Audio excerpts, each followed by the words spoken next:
No próximo capítulo da novela Vale Tudo, Raquel diz a Ivan que vai provar a Maria de Fátima que é possível ganhar a vida honestamente, mesmo que isso exija sacrifícios e recomeços difíceis. Com determinação nos olhos, ela afirma que vai reconstruir sua vida do zero, mostrando à filha que dignidade não se compra, mas se conquista com trabalho e perseverança. Ivan, tocado pela firmeza de Raquel, promete estar ao seu lado nesse novo caminho. Enquanto isso, Afonso reclama do trabalho excessivo de Solange, preocupado com a saúde da namorada, que tem se dedicado ao extremo. Solange, porém, minimiza a situação e diz que está fazendo o que é preciso, mas reconhece que precisa encontrar um equilíbrio. Diante de tantas mudanças e incertezas, Raquel aceita o convite de Aldeide e Poliana para morar com elas temporariamente. A solidariedade das duas lhe dá novo ânimo e um lar provisório, onde poderá se reerguer com mais segurança.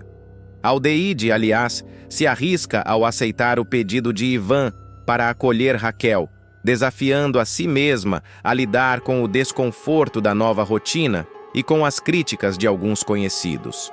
Em outro momento, Solange aconselha Maria de Fátima com firmeza.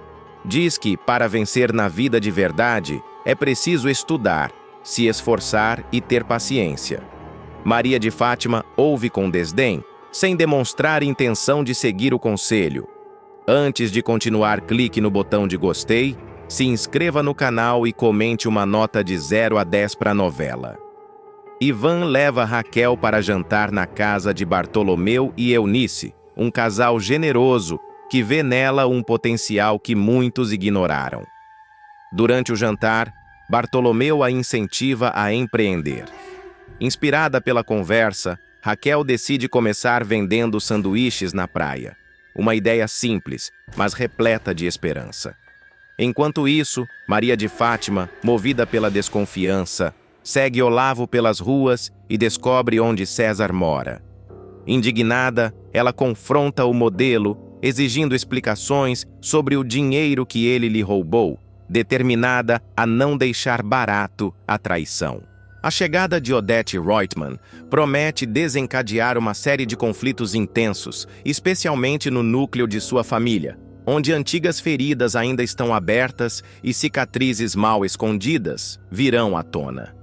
A tensão que antecede esse reencontro é quase palpável, e ninguém sentirá tanto o peso desse retorno quanto Heleninha. A filha de Odete, que lutava bravamente contra o alcoolismo, acabará tendo uma recaída justamente no dia em que a mãe pisa novamente em solo brasileiro. A pressão emocional, o histórico de opressão e o desprezo velado da matriarca se tornarão gatilhos para um episódio devastador. A primeira pessoa a ser informada sobre a volta de Odete é Marco Aurélio. O empresário, embora acostumado com os jogos de poder e as reviravoltas do mundo dos negócios, não esconde o incômodo com a notícia. Sua expressão muda, seu semblante se fecha e a insegurança se instala. Ele sabe que, com Odete por perto, o controle que exerce sobre algumas situações poderá escorregar por entre seus dedos. Em paralelo, outros membros da família também começam a reagir à iminente chegada da matriarca. A ansiedade e a tensão pairam sobre todos como uma nuvem pesada. Celina tenta manter a compostura, Afonso finge indiferença, Eugênio se mostra reticente, mas é Heleninha quem mais sofre com a notícia. Para ela, a volta da mãe significa reviver traumas profundos, encarar julgamentos silenciosos e, acima de tudo, confrontar a dor de nunca ter sido aceita ou compreendida. Na véspera do retorno de Odete, Heleninha já começa a demonstrar sinais de instabilidade emocional. Ela evita os encontros familiares, se recusa a falar sobre a mãe e passa boa parte do tempo trancada no quarto. Celina, preocupada, tenta se aproximar, mas Heleninha se mostra arredia. Com os olhos marejados, ela observa uma antiga fotografia da família, onde Odete aparece imponente, quase inalcançável. A lembrança da frieza com que sempre foi tratada vai corroendo suas defesas emocionais. As mãos tremem, O coração acelera. Sozinha, ela se aproxima da cama, ajoelha-se diante do colchão e retira uma garrafa de uísque cuidadosamente escondida. O olhar é de derrota, mas também de desafio. Só um golinho, murmura para si mesma, como quem busca justificar o inevitável. No dia seguinte, enquanto Celina, Afonso e Eugênio tentam organizar a casa para receber Odete, Heleninha permanece isolada. A bebida já surte efeito e a voz embargada entrega sua condição. Enquanto os familiares se posicionam na sala para aguardar a chegada da empresária, Heleninha continua bebendo. Cada gole parece entorpecê-la um pouco mais, e com isso, suas emoções se tornam mais intensas e descontroladas. O momento da chegada finalmente chega.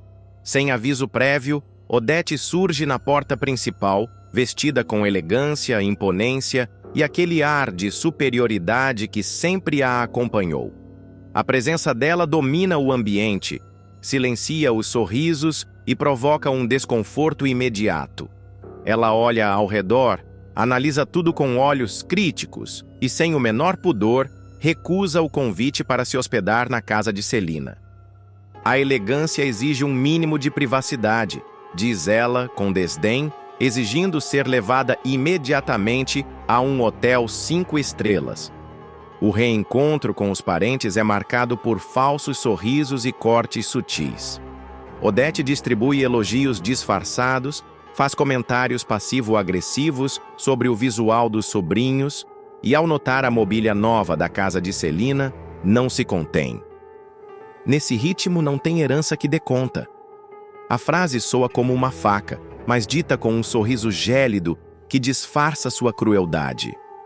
O ambiente fica ainda mais tenso.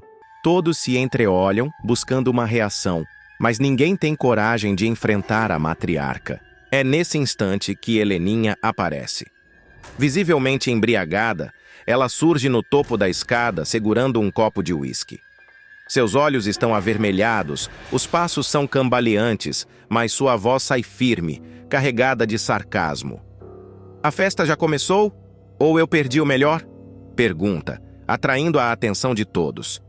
O silêncio que se instaura é quase absoluto. Todos voltam os olhos para ela incrédulos. Odete a encara sem pestanejar.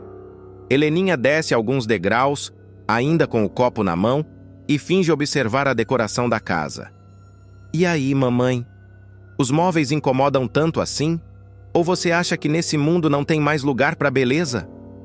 O sarcasmo evolui rapidamente para a provocação direta. Heleninha dá mais um gole e solta. "Só um golinho, Afonso, para comemorar a chegada da mamãe." O tom é debochado, quase teatral.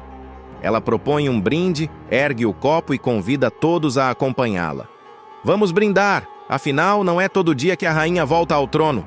Celina tenta intervir, se levanta num impulso, mas antes que consiga impedir a filha, o pior acontece. Heleninha, ao tentar dar mais um passo, tropeça no tapete do degrau, perde o equilíbrio e despenca a escada abaixo. O copo voa de sua mão, gira no ar e se espatifa no chão, espalhando cacos e bebida pelo tapete da sala. O impacto da queda ecoa pela casa, seguido por um grito abafado de Celina. O desespero se instala. Afonso e Eugênio correm em direção a Heleninha, que está caída no chão, desacordada por alguns segundos, mas sem ferimentos graves. Celina se ajoelha ao lado dela, desesperada, segurando suas mãos, tentando chamá-la de volta à consciência.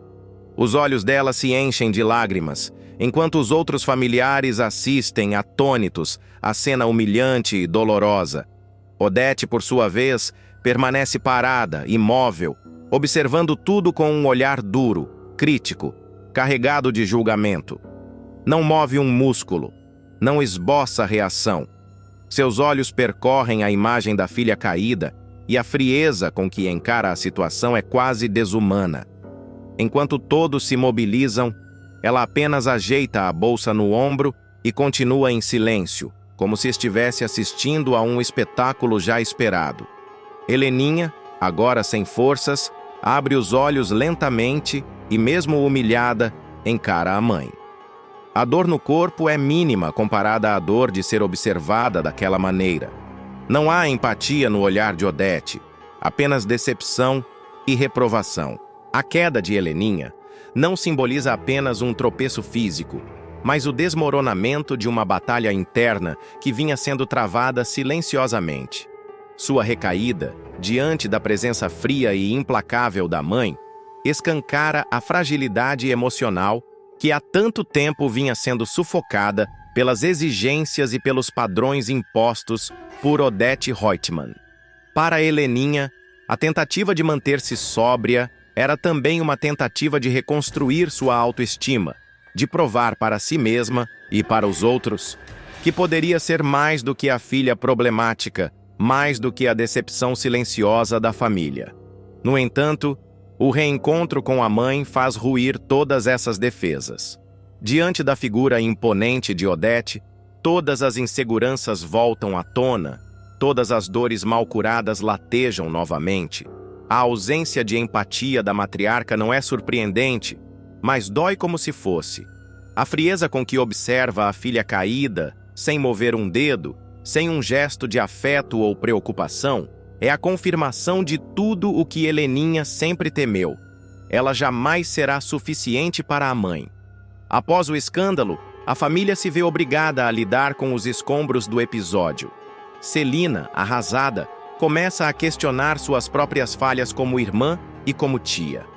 Afonso, silencioso, se fecha ainda mais em sua introspecção. Eugênio, abalado, se pergunta até onde vai o limite da lealdade familiar.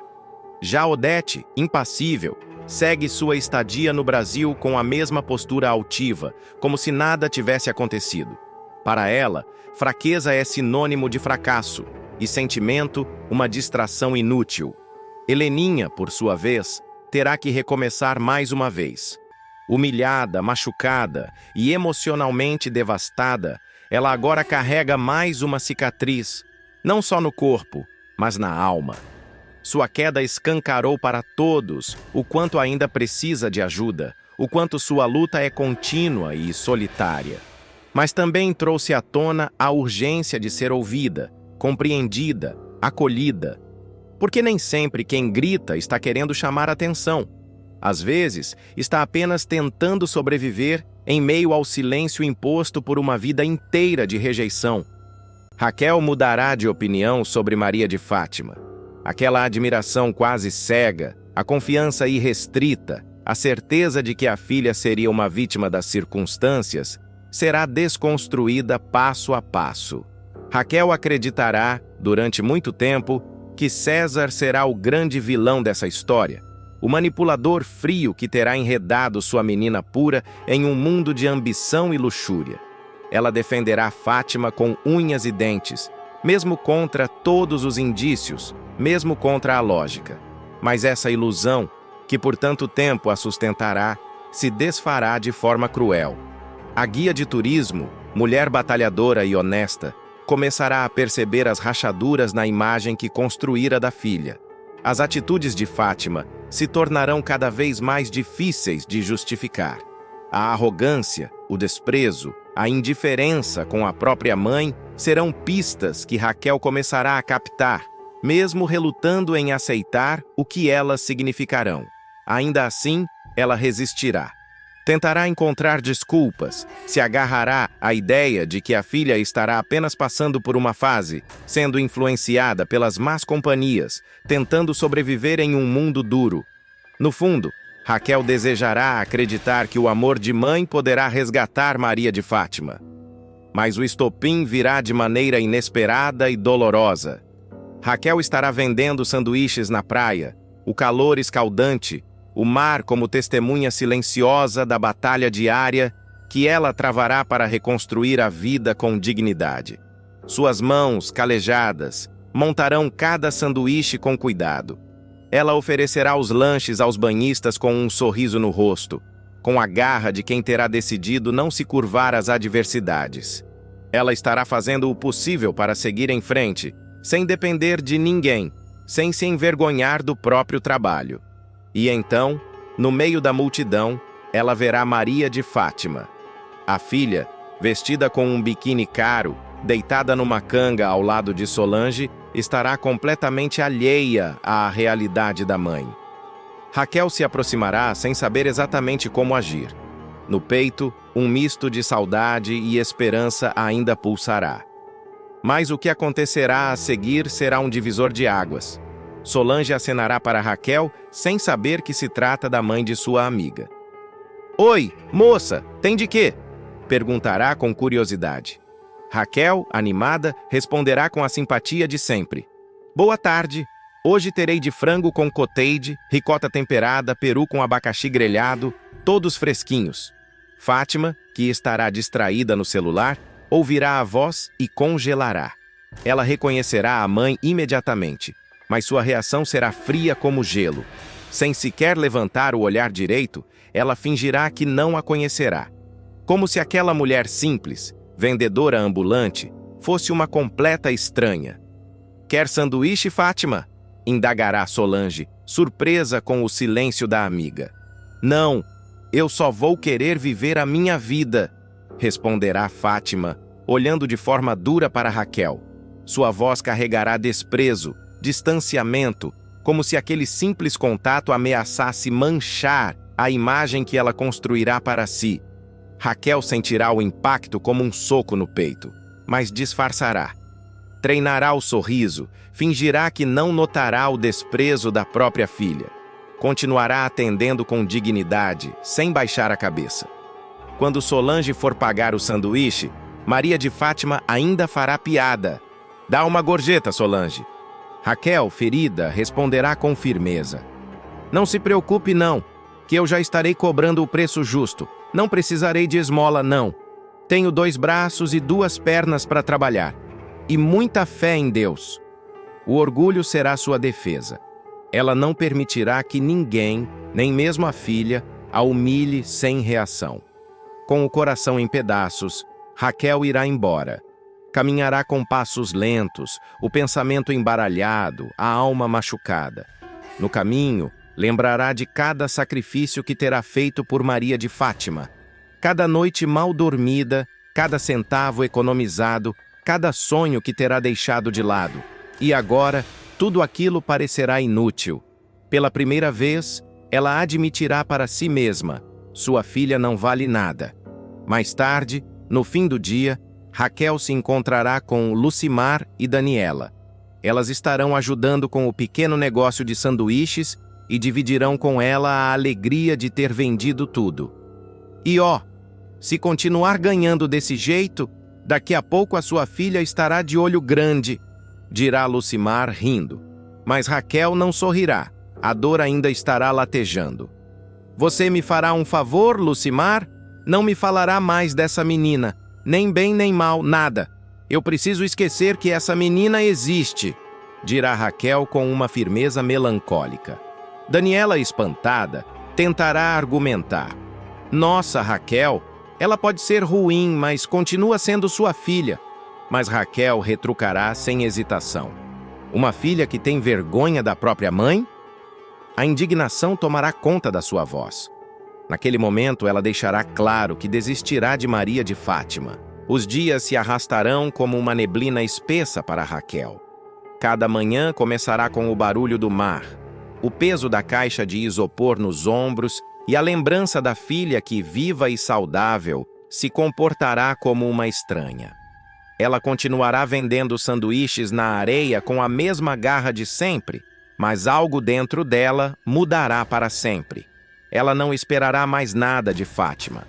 Não desejará uma ligação, não desejará um abraço, não esperará um pedido de perdão.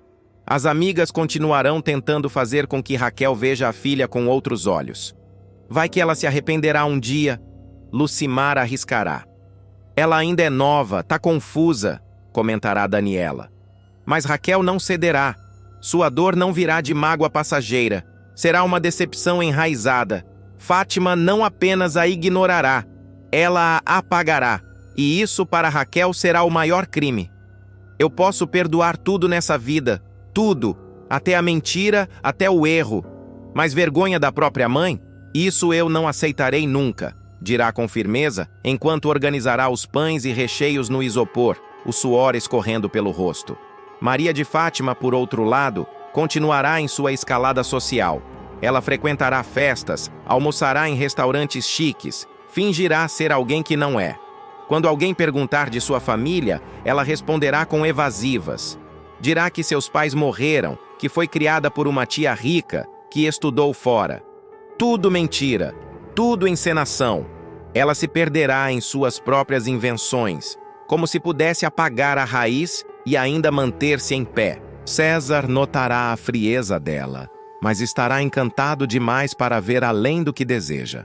Solange, aos poucos, começará a desconfiar, mas também se calará.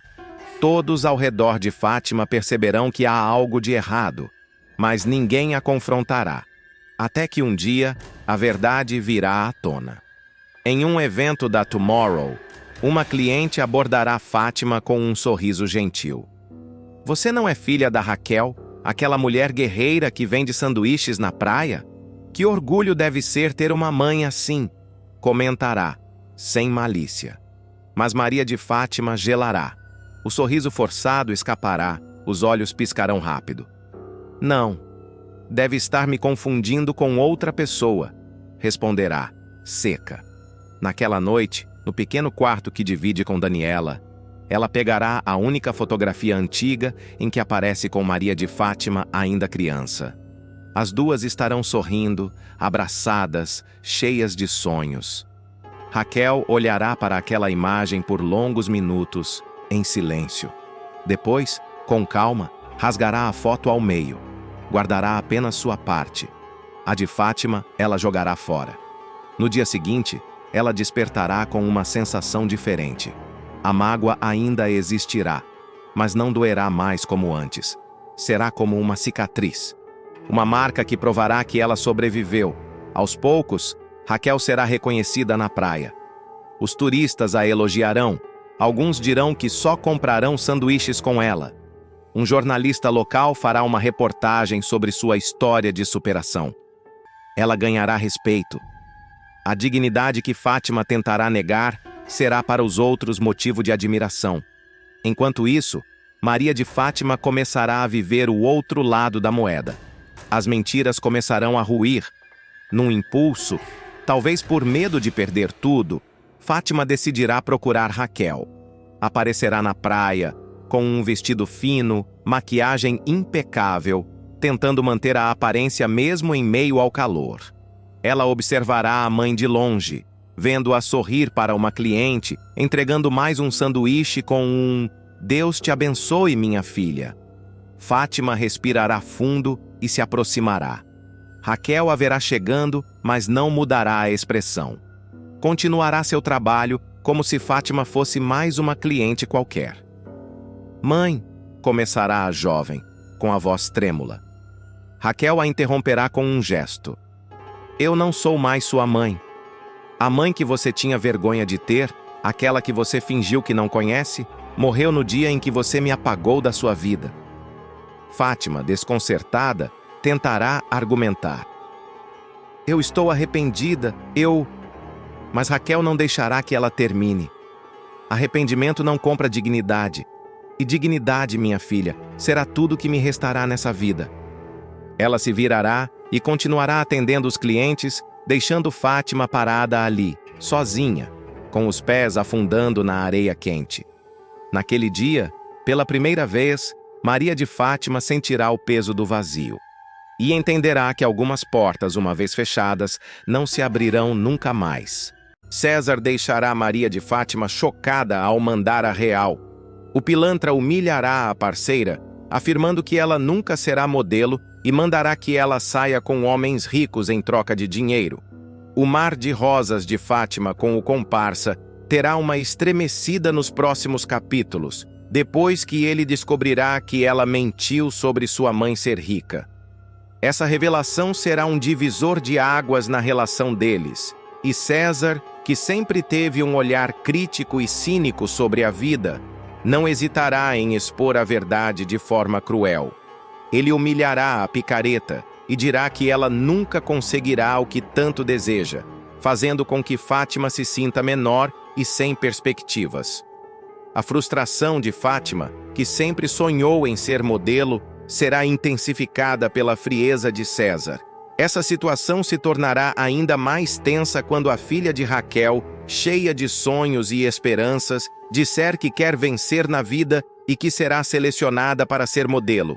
Jura? Você acha mesmo que vai ser escolhida? Você já se olhou no espelho, Fátima? Numa boa, você acha que tem cara de modelo? Altura de modelo? Questionará César, com um sorriso sarcástico que revela seu desprezo. Suas palavras cortantes não deixarão espaço para dúvidas.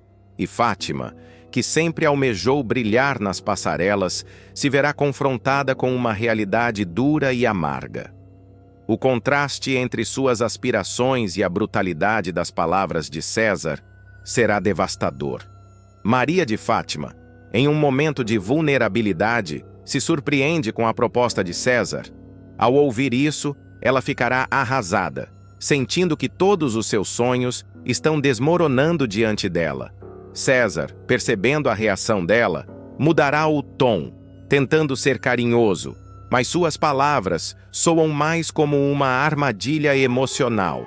Ele dirá que ela é bonita e que vai ajudá-la, mas que precisa entrar na realidade antes que o dinheiro acabe.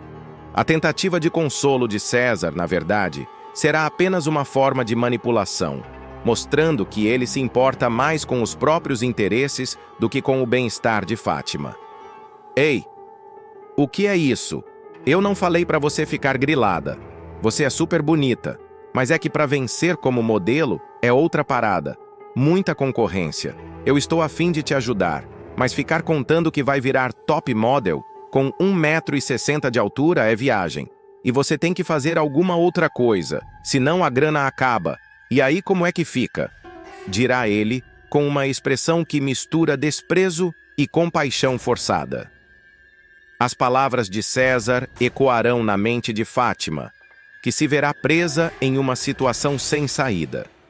A insegurança que ele planta em sua mente a fará questionar não apenas sua aparência, mas também seu valor como pessoa. Fátima, angustiada e sem saber como reagir, perguntará o que pode fazer para mudar sua situação. César, então, vai propor que ela seja uma garota de programa de luxo. Logo mais eu vou sair com um grupo de gente que tem muita grana, do empresariado de Belo Horizonte. Sacou? Grana e mineração, muita grana. Tem um coroa, até boa pinta, que te viu na festa ontem e gostou. Se você tiver a fim de fazer um programinha com ele, falará o bonitão, como se estivesse fazendo um favor a ela. A proposta é chocante e revela a verdadeira natureza de César, que não hesita em transformar a mulher que diz amar em um objeto de desejo. Maria de Fátima ficará chocada com a proposta. A ideia de se prostituir, algo tão distante de seus sonhos e aspirações, a deixará em estado de choque. Ela nunca imaginou que chegaria a esse ponto, sendo oferecida como um objeto de desejo para homens ricos. Em um momento de revolta e indignação, Fátima acertará uma bofetada na cara de César, um gesto que simboliza não apenas a rejeição à proposta, mas também a luta por sua dignidade. Essa ação é um grito de resistência, uma afirmação de que ela não aceitará ser tratada como mercadoria. Em seguida, ela sairá chorando, arrasada. As lágrimas escorrem pelo seu rosto, enquanto ela se sente perdida e sem direção. O peso das palavras de César a acompanhará, fazendo com que ela questione sua própria beleza e valor. O que deveria ser um relacionamento de apoio e carinho se transforma em um pesadelo, onde a exploração e a humilhação se tornam protagonistas. A angústia de Fátima se intensifica, e ela se pergunta se realmente tem algum valor no mundo em que vive. A cena se desenrola em um ambiente tenso, onde os sentimentos de Fátima são palpáveis. Ela se vê diante de um futuro incerto, lutando contra a ideia de que sua única saída é se submeter a um mundo que ela sempre desprezou. A traição de César a atinge em cheio, e a imagem dele, antes carinhosa, agora se transforma em um símbolo de sua desilusão. Fátima se afasta, buscando um lugar para processar a dor e a traição que acabou de vivenciar. Enquanto isso, o público acompanha a transformação de Fátima, que se vê obrigada a reavaliar suas escolhas e o que realmente deseja para sua vida. A pressão social e os padrões impostos pela sociedade a cercam, e ela se pergunta se ainda é possível sonhar em meio a tantos conflitos. A trama se intensifica e os espectadores aguardam ansiosos para ver como Fátima lidará com essa nova realidade, se levantará das cinzas ou se deixará que a dor a consuma. A luta interna de Fátima será um dos pontos centrais da narrativa. Ela refletirá sobre sua infância, suas esperanças e os valores que aprendeu com sua mãe. As memórias de momentos felizes contrastam com a realidade sombria que agora enfrenta. O público poderá sentir sua dor, sua frustração e, acima de tudo, sua determinação em não se deixar abater. A força de Fátima começa a emergir e ela se questionará se deve continuar com César ou buscar uma nova direção para sua vida. À medida que a história de Maria de Fátima se desenrola, ela se transforma em uma poderosa narrativa sobre autodescoberta e resiliência. Após o choque inicial da proposta humilhante de César, Fátima começa a confrontar suas inseguranças e a reavaliar seus sonhos. A traição de César não apenas revela a verdadeira natureza dele, mas também serve como um catalisador para a transformação de Fátima. A jornada dela se torna um reflexo das lutas enfrentadas por muitas mulheres na sociedade contemporânea, que frequentemente se veem pressionadas a se conformar a padrões impostos e a aceitar situações que desvalorizam sua dignidade. Fátima, ao se afastar de César, inicia um processo de empoderamento, buscando apoio em amizades sinceras e em pessoas que realmente acreditam em seu potencial. Essa nova rede de apoio se torna crucial, pois a ajuda emocional e prática a guia em direção a uma vida que valoriza suas verdadeiras aspirações. Com o tempo, Fátima descobre que a beleza e o sucesso não são definidos apenas pela aparência ou pela aprovação dos outros. Ela começa a investir em si mesma, explorando novos caminhos, como cursos de modelagem, desenvolvimento pessoal e até mesmo iniciativas empreendedoras. Essa mudança de mentalidade a leva a entender que seu valor vai muito além do que César a fez acreditar. Ela aprende a se amar e a se aceitar, reconhecendo que cada cicatriz emocional é uma parte de sua história que a fortalece. Raquel finalmente descobre o paradeiro de sua filha, Maria de Fátima, e decide confrontá-la. Após meses de angústia e incertezas, a revelação de onde Maria de Fátima se encontrava traz uma mistura de alívio e ansiedade. Raquel sente seu coração acelerar enquanto se dirige ao local onde a filha está. A emoção toma conta dela, mas ao mesmo tempo, uma sombra de indignação começa a se formar. Ao encontrar Maria de Fátima, a felicidade inicial logo se transforma em uma tempestade de sentimentos negativos. Não me diga que é verdade! Você realmente vendeu nossa casa e me deixou na rua? Quem te obrigou a fazer isso? Questiona Raquel, a voz embargada pela revolta. O olhar de Maria de Fátima, frio e calculista, não demonstra qualquer sinal de remorso. Ela responde sem hesitar. Ninguém me obrigou a nada. A casa estava no meu nome e eu fiz o que quis. Você apareceu para atrapalhar minha vida, então saia daqui. A frieza da filha fere Raquel como uma faca afiada e a dor da traição a consome. Raquel, chocada e em estado de negação, tenta argumentar buscando um vestígio de humanidade na filha. Eu te criei com valores, não foi para agir dessa maneira. Mas Maria de Fátima apenas ri. Um riso sarcástico que ecoa na mente de Raquel. Sabe o que vai acontecer com você e sua dignidade? Vão dormir com fome. As palavras cortam como lâminas e Raquel sente a humilhação invadir seu ser. Com o coração pesado, ela se retira, mas uma chama de vingança acende dentro dela. No caminho, Raquel encontra Ivan. Ao contar tudo, a revolta de Ivan é palpável. "Isso não pode ficar assim", ele exclama, seus olhos brilhando com a indignação. Raquel, determinada, jura que fará Maria de Fátima pagar caro por suas ações. A ideia de justiça começa a tomar forma em sua mente e ela se vê planejando uma revanche que será memorável. Enquanto Raquel trama sua vingança, Maria de Fátima segue firme em seus esquemas, imersa em um mundo de manipulação e engano. Ela se alia a César, um cúmplice astuto que conhece os pontos fracos de todos ao seu redor. Juntos, eles elaboram um plano traiçoeiro para destruir a relação de Solange e Afonso. César, sempre calculista, arma uma cilada e, com a ajuda de um líquido misterioso que ele adquiriu de um conhecido, faz Solange adormecer em uma situação comprometedora. Quando Afonso chega, vê sua namorada desacordada ao lado de César e se sente traído, seu coração se partindo em 1000 pedaços. Furioso, Afonso termina tudo sem dar ouvidos às explicações de Solange, que tenta desesperadamente se justificar. Maria de Fátima surge como uma falsa amiga, aproximando-se de Afonso com um sorriso sedutor, conquistando sua confiança em questão de dias. Com sua astúcia, ela consegue convencê-lo a marcar um casamento, fazendo parecer que tudo está perfeito.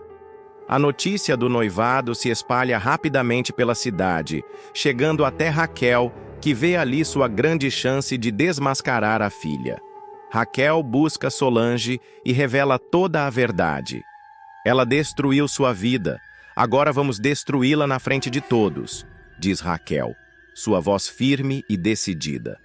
Solange, tomada pelo desejo de justiça e repleta de ressentimento, aceita participar do plano de vingança. A ideia de expor Maria de Fátima torna-se um objetivo compartilhado entre as duas mulheres, unidas pela dor e pela traição. No dia do casamento, a elite da sociedade se reúne para o grande evento. O ambiente está repleto de risos e sorrisos, mas Raquel e Solange estão determinadas a transformar essa celebração em um espetáculo de revelações. Tudo parece correr como planejado para Maria de Fátima, que se exibe com um vestido deslumbrante, cercada por amigos e admiradores. No entanto, a tensão no ar é palpável, e a expectativa de um confronto iminente paira sobre a cerimônia. Quando Raquel e Solange invadem a cerimônia, o clima muda drasticamente. "Parem com essa farsa!", grita Raquel, sua voz ecoando pelo salão e silenciando todos os convidados. Afonso, confuso e atordoado, pergunta: "O que está acontecendo?" Raquel, com a determinação de uma leoa, expõe todas as mentiras de Maria de Fátima. "Ela me deixou na rua, enganou você e manipulou toda essa situação." Solange, ao seu lado, reforça a verdade. "Ela armou tudo para nos separar." A verdade cai como uma bomba, e o olhar de Afonso se transforma de confusão para raiva. César, pressionado pela situação, não tem como negar e acaba admitindo tudo. Afonso, sentindo-se traído e humilhado, exclama: "Não acredito que caí nesse golpe." A multidão, antes encantada, agora se revolta contra Maria de Fátima, que tenta negar as acusações. Mas sua defesa se dissolve diante das evidências. O escândalo toma proporções gigantescas e Raquel, cheia de coragem, revela que denunciou a filha à polícia. "Você vai perder tudo, inclusive a liberdade", decreta, sua voz firme e cheia de autoridade. Maria de Fátima, desesperada, tenta fugir, mas é cercada por seguranças que foram chamados para conter a situação. O casamento dos sonhos se transforma em um pesadelo e a realidade das consequências de suas ações finalmente se impõe sobre Maria de Fátima. Enquanto isso, Raquel observa tudo com um misto de satisfação e tristeza. Ela finalmente sente que fez justiça, mas o preço emocional é alto. Ao lado de Solange e Ivan, ela se despede do local com a cabeça erguida, sabendo que a luta contra a traição e a manipulação é uma batalha constante. A vida, como um ciclo, continua, e Raquel, agora mais forte e determinada, está pronta para enfrentar o que vier a seguir, com a certeza de que a verdade sempre prevalece. A história de Raquel e Maria de Fátima é um lembrete poderoso de que as escolhas têm consequências e que a busca por justiça, mesmo que dolorosa, é um caminho que vale a pena trilhar. Com a cabeça erguida, Raquel deixa o local sabendo que, apesar da dor e das perdas, ela lutou pelo que é certo e, no final, isso é o que realmente importa. A história de Raquel e Maria de Fátima é uma narrativa poderosa que explora os complexos laços familiares, a traição e a busca por justiça.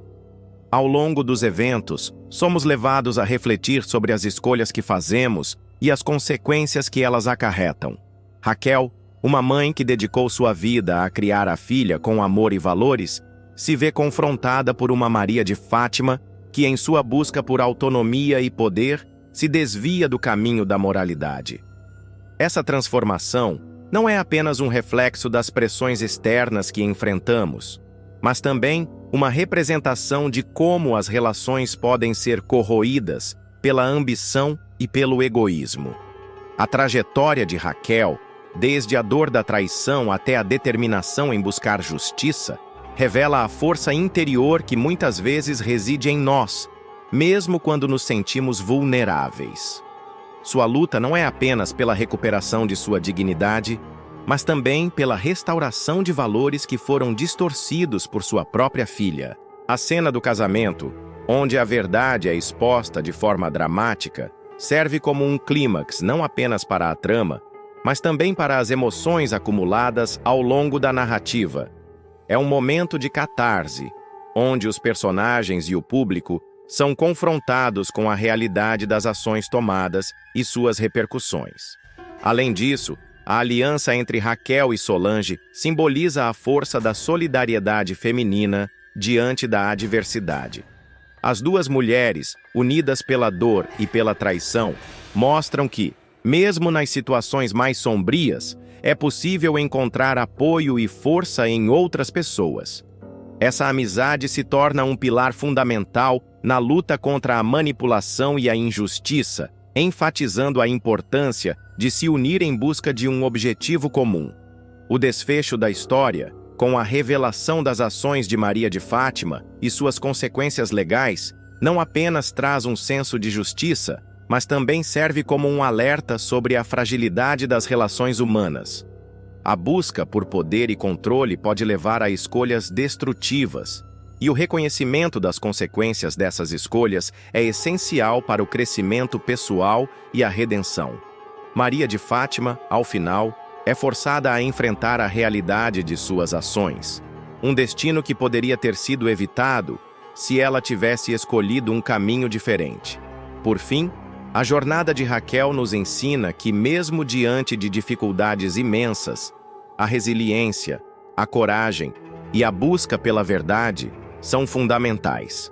A história nos convida a refletir sobre nossas próprias vidas e as decisões que tomamos, lembrando-nos de que, em última análise, as relações que construímos e os valores que defendemos são o que realmente importam. O amor e a justiça podem prevalecer, mas sempre haverá um custo a pagar. Raquel, ao se despir da dor e do sofrimento, emerge como uma mulher renovada, pronta para enfrentar novos desafios, com a certeza de que a luta por justiça e dignidade nunca é em vão.